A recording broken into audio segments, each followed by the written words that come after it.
Hey guys, what's up? This is Ipopos here, and today I am finally gonna do a deck profile video on my ABC deck for Post Dimension Force. I know this deck list for my ABC is kinda delayed since Dimension Force has been out for quite a while now, but I've been busy as of late, and I have been actually playtesting a lot of different versions with this deck. Like I try this deck with Magician Souls, I tried it with the Punk Engine, I tried it with a lot of new Darion cards from Dimension Force, I tried it with the single variant, I tried it with the variant that's utilizing the Boujan Link that goes into level 4 exceeds during your turn, and so far I haven't played this with all of those variants, but for now I feel like the general link climbing ABC is by far the most effective way to play ABCs,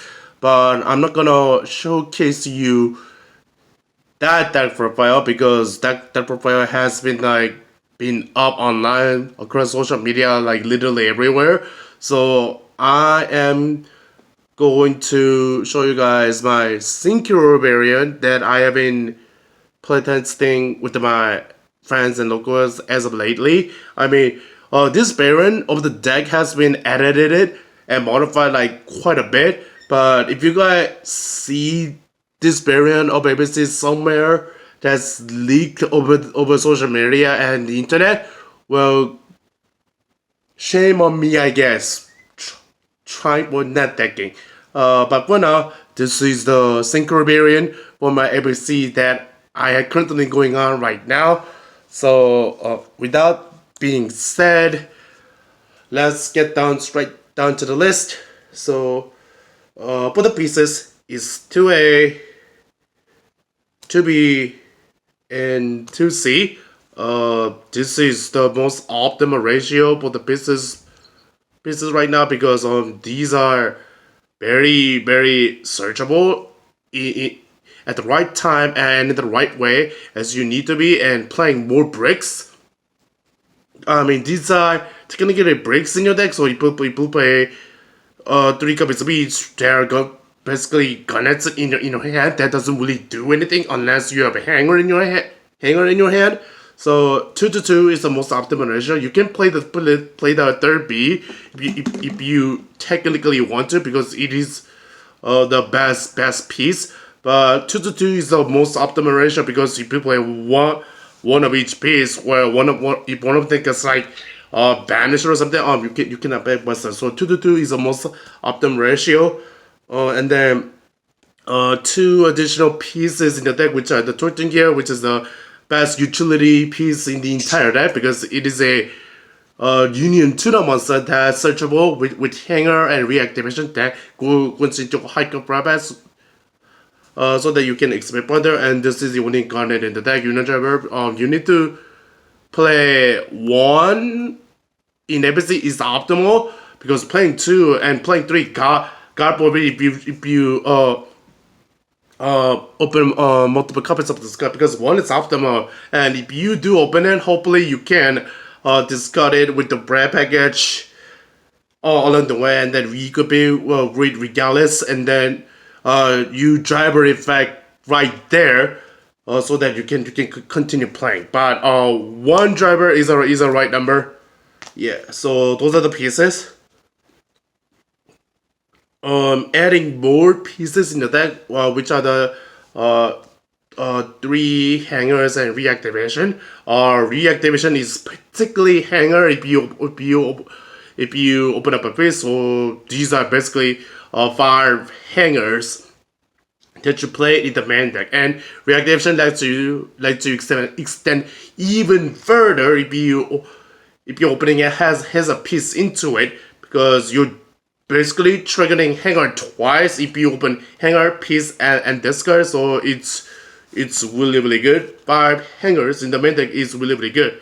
This deck needs to see Hangar optimally as possible. So 5 hangers in the deck is really good. Now for the Tyrion cards is 2 Regulus and 2 of the field spell, the Discolossum. I mean, these 4 cards they're like kinda like the same thing because of this. Just is this, and then if a monster is destroyed by battle during either player's turn, you can trigger disc. It's effect to grab Regulus from your graveyard back to your hand if it is already there, and just like the pieces, opening multiple copies of the field spell and the Regulus, it doesn't really do anything. Particularly the Regulus, because Regulus, in order to summon it from your hand, you need to have a piece in the graveyard so that you can recoup it, and then hopefully you resummon the pairs that's being equal so that you can continue playing. So 2 with the field spell and 2 Regulus is, I think, is a way to go. And then with the Terraforming and the set rotation, which I also do play in the main deck, so you're technically playing 6 of the field spell and 6 Reguluses in the main deck. So I think that is a most optimal way, in my honest opinion, to play the Tyrion ratios in this deck. Now the break cards. 3 Enchantress, 1 Gryphon, 2 Rite, 1 Dracoback, and the 1 Fateful. I mean, these 2, the Dracoback and the Fateful, is like optimal to play in like every like break package that's out there. Fateful is really good in this deck because it chain blocks your Hangar. If you make Fateful to search the Dracoback Chengying too, because so that your Hangar can have trap on Fateful. Also lets you to discard a piece from your hand to the graveyard to set up a monster, and it also gets red with the driver if you open it from your hand to the graveyard. And then optimally, hopefully you have a Regulus in your hand or a Discolossum there to search for a Regulus so that you can continue playing. So Fateful is a really good utility card in this deck. And Dracoback, it comes up to like bounce a card in your opponent's side of the field. Gryphon is really good. It's basically a free Omni-Negate. And then this ratio, so 2 Rite and 3 Enchanters. The reason why I play 2 Rite and the 3 Enchanters is that the Enchantress searches the Rite, and the Rite, it gets you the Brave engine going. So just opening up the Rite and not the Enchantress, it doesn't really accomplish you that much unless you have a piece or a Hangar in this deck. And Enchantress is also an extender, which also gets you into Rite, and then you can also dump this to the graveyard with like Foolish or Shooting Riser, or if you open the Fateful Adventure, you can discard the Enchantress and then decide to the right there. So that's why I play the 2 Rite and but the 3 Enchantress in this deck, because there are many ways to like utilize this card in this deck. So yeah, so that's the Brave package. Now the Rose Dragon package in the form of 1 Red Rose, 1 Rocks, and then 1 Basal Rose Shoot. This guy did go to 1, but it didn't really hurt this deck in whatsoever, because you only play the 1 copy anyway. This card was, I think, limited in a way to hit the base deck, because in the best deck, this is like the best normal summon to go into Baronne. So yeah, so this engine in this deck is really good. It's how you extend your way into single phase, into Shooting Organizer, and then go into Needle Fiber, which gives you Baronne and more single phase during your opponent's turn. So yeah, this engine is really good. There technically bricks in the deck, but it's like a high risk, high reward kind of type of cards in this deck. And the last package is Scythe, because apparently Konami didn't ban this card or the Dagda. So yeah, I'm gonna play the Scythe lock in this deck because you can. I mean, if this card isn't banned or Dagda isn't banned, and then you're playing a combo deck that can use that as a Scythe lock, why wouldn't you play it? I am. So why the hell would you not? 9-point hand traps is 3 Ash and 3 Droll. So I'm choosing to play the 3 Ash because it is universally the best hand trap going forward, because every deck draws, every deck searches, and every deck spirit summons monster from the main deck in some way or form, and the 3 Droll. So this is kind of like my tech choice of my hand set that I just play in the deck. Like I like Diddy Crow, I like Bell, I like Nibiru, but the problem with those cards is that Diddy Crow is good versus the Death Mirror, but Diddy Crow isn't really good enough if their hand is insanely broken.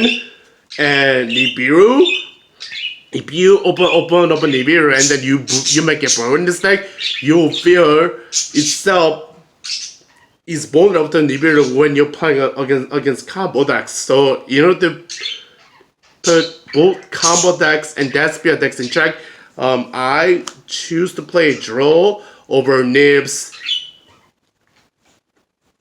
and all of the hand trap, because every combo decks and especially Death Spear, they will search like versus the Death Spear player. If they allure and then at the resolution of allure, if you draw them, where suddenly they cannot really plus as much of their Oliver of their Brand Diffusion. I mean Brand Diffusion, their fusion monsters that comes out, but they cannot really get pluses of their Tri-30s. And then their branded opening, it doesn't really have much value if they summon Oliver from the deck, because they cannot really search anything. And all combo deck, they all search in order to extend and then in order to make their board. So that's why I choose to play Droll in the main deck. I mean, I'm not saying that Veilers, Imperms, Nibs, and all the hand traps are bad. I just like the 3 Ashes and 3 Drolls in this deck, because this deck, if you win the direct and then go first, you make a board. Your opponent isn't probably gonna they aren't going to like break a board unless they open like Droplets or Dark Roller or something. And then if you have a Droll or Ash as a follower in your turn, you continue extending, make another buster and into Acesscode and then just kill them. Yeah. So yeah, and also Droll is a lingering effect, so I really like it a lot. So ratio of hand traps might change, but for now, 3 Ash, 3 Droll. Not for the utility spell cards. 3 pot. This overall Souls in the deck. Now I know I said that I play Souls in the beginning of this video. So originally I started playing this deck by using the Mid-June Souls package by playing the 2 Souls and the 2 Illusion of Chaos in the deck. I mean, the Souls package is good because Souls is an extender that lets you draw 2 cards if you open the Brave package or the pieces equipped from the deck with the Hangar and the Reactivation somewhere. And then that Soul package also going to Dagda is here, also going to Dark, going second, but the Souls package is only good if you open a very specific hand, and then it makes your good hands broken, but it makes your bad hands even more. So it's like a 50-50. So that's why I choose to not play Souls and then play Prosperity instead. Because this is a consistency card, and this deck needs all the consistency booster that it can get, because you need to get to Hangar, and this is what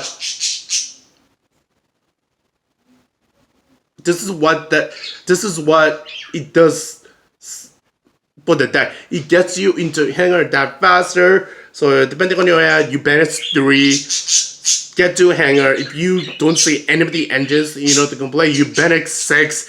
If you see the Brave engine or the Tyrion engine or the Brave package or one or the other, you banish 3 and then get to the other engine if you can with the Scythe. So yeah, a possibility, it's really good in the deck. Weapon 3 weapon and droplet. I know this is getting expensive, but in the next Legendary Duelist Season 3, it is getting reprinted as an Ultra. So hopefully that Ultra reprint of this card isn't as much. But in the meantime, if you're playing any sort of ABCs and then you're not playing this card, I think you're wrong, because Droplet in this deck is a really good going first card as well as really good going second, because going second you do this to break the board or try to break the board, and then going second you just send the pieces away, interrupt their plays, and then with the pieces being sent with Droplet you play. So yeah, I feel like Droplet, it is really good in this deck for that regard. Not for the 1-ups. More field spell utility in the farm set rotation, and then the terraforming, because getting to Hangar as fast as possible is really important in this deck. And 2 broken Foolish Burial and the Copper card, because it's really good. Should be banned. Card's really broken. Not for the extra deck. It's really nothing out of the ordinary. So I just put on right through. 3 Buster. It's at 3. You can play 3, so play 3. Yeah. For links, 1 Halq, really good. I mean, this card to 1, it didn't really do anything in the deck. Just with the red was dragon beating into 1. This card got limited for a reason for the base deck, because in the base deck, if your first Halq gets hand trapped, you make a second one and then try to play during their turn or your follow-up turn. So that's why I think it got limited. So Halq, Dagda, this is a card that should get banned in this league, but it did not, so I'm gonna play it, and then everybody should play this card in the time it'll add, because I'm pretty sure in the next this or Dagda, no, this or Scythe is getting banned, because Scythe log is really good. I mean, you basically vanity sentence your opponent pretty much. IP, this is like the most broken link monster out of the entire extra deck, because it makes your Apollousa and then your Goddess in like most broken way possible, because this card during your opponent's turn, you make Apollousa or the Goddess that is like basically immune to like anything, because because during their turn, if you have IP, the Buster and the Halq somewhere, you use IP's effect by linking away 2 of the pieces and this into Apollousa. Apollousa is a 3200 that cannot be destroyed by card effects, and then if you have the deer field spell, it cannot also be destroyed by battle, and then if they try to get rid of this with monster pack, you just negate. And then the Underworld Goddess, this card is really good. But it's a Despia. Basically this is in that matchup, if you're playing this deck or any incoming deck, you IP into this, cannot be destroyed card effects, is unaffected by active effects of card effect unless they target the scar. So but the Despia, they cannot super poly this, they cannot mirror this card away, they can even chimera card this card away. So and then if they try to recover by using Oliver's effect in the graveyard or Masquerade, you just negate. So yeah, card is really good, and it's also a 3k beater. So yeah, and then if you link summon this card, it steals range your opponent's monsters on their side of the field. So yeah, it's really good. Really good. And the last link too that I just skimmed over before I get into the last link for is Platinum Gadget. You actually need this card. For like the longest time, I didn't like this card. Sure, you can link over your 2 pieces, gain their effects, and then go into this, and then try to extend by summoning the piece from your hand. But the main reason why I didn't play this card in the past is because you cannot link it away. The turn you summon it. But if you have the Buster, and in the IP, you just link your pieces and then use IP and then link this card away into like an Apollousa or the Goddess. So now Platinum Gadget in the deck is now actually playable now. So yeah, Platinum Gadget, yeah, it actually put in work in this deck finally. The last link point in the deck is Acesscode. I mean, Acesscode is Acesscode, particularly in this deck because your opponent, if you open up optimally, they cannot really like play through the IP into Apollousa or the Underworld Goddess on top of a Buster, and then if they pass, you just link all of your pieces into Acesscode, make a Buster, and then kill them. In this deck, Acesscode and Buster is probably game. So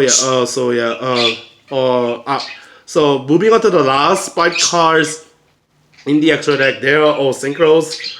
Wonder Magician, this is how you do the side lock, because during their turn, you Dagda, during your opponent's turn or your turn, you go into Dagda, activate a card effect on the field, set side from deck, and then you use Halq's effect. Halq's effect, and then you can, during their turn, you can use Halq's effect, Chen Dagda, set side from deck, and then you Halq into this, which would then trigger its effect to pop the Scythe. From your side of the field, which would then trigger Scythe's effect to special summon from the graveyard. Hope to God that they do not open the one of Cover the Graveyard or the Bell or the Scarmeister to stop Scythe's effect from summoning itself from grave. The Scythe gets summoned from there. Hopefully they don't have Imperm or a Droplet, and then you stop them from summoning from the extra deck, and then you synchro this and the Scythe away, and then go into either Chengying or the standard Baronne. Baronne is better. It's an Omni Negate free special summon from grave by shuffling itself to the extra deck during the standby. So Baronne is better. Chengying. I feel like in the Despia matchup, if you have Chengying and Goddess on board, you possibly cannot lose that matchup. I feel like, because Goddess is just game winning, and the Chengying is big already. It's at 3300 at minimum because you banish the 3 pieces to summon the Buster, and then every time a card gets banished, you banish a card in their field and graveyard. So you basically, every time they use Mirror's effect, you just triggering discuss effect unless they banish this card. But my favorite interaction with Chengying is that if you have a Buster along with this card, so during their turn, at the cost of this card, you use Buster's effect to banish a card on their side of the field, which then trigger Chengying to banish a card from their field and graveyard. So you basically banishing 3 of their cards at the cost of this card. So that's fair. That's really good. And then if they try to kill this with card, but you just banish 1 card from your graveyard instead, which is not a once per turn. So if they try to kill this with card effects, or you just keep removing cards from your graveyard. So yeah, this card is really good in the deck in that regard. And the last two cards, there are utility synchro monsters. There are also tuners, which is Desert Locusts and the Shooting Razor. Shooting Razor. You can send a piece, which can then set to the grave, but so that you can bring a bunch. You can dump Enchantress to search Rite as a follow up. So yeah, it's really good. The Desert Locust is lets you go into the Baronne or the Chengying during your turn. And also, the String Riser, you can discard a piece from your hand. This card is a reason why I do not make Bear K Blocker in the extra deck, because this is, I feel like it has more utility, because this also, if you hug this card away, if you use Halq to go into this, it also lets you discard a card from your opponent's hand, so that's really good. Okay, so yeah, that is the main deck, and the extra deck, the main deck count is 45. I know, kinda like an odd number, but I tried to make this deck as optimally possible, and since you're playing the Rose Dragon package, the one driver, and the Ethereum package, I think playing the 45 card main deck is quite optimal anyway. So yeah, this is my ABC deck list for Post Dimension Force. Hope you guys enjoyed this deck file, and don't forget to comment and like on this video, and don't forget to subscribe to my channel as well. And this is Evil Boy signing out. Peace out, guys. Peace out. Fun fact for you guys. Did you know this card came in the structure deck in 2016, and it is still a menace in the meta 8 years later? Yeah, think about that for a moment, guys. Let that sink in for a moment. Peace out, guys. Peace out.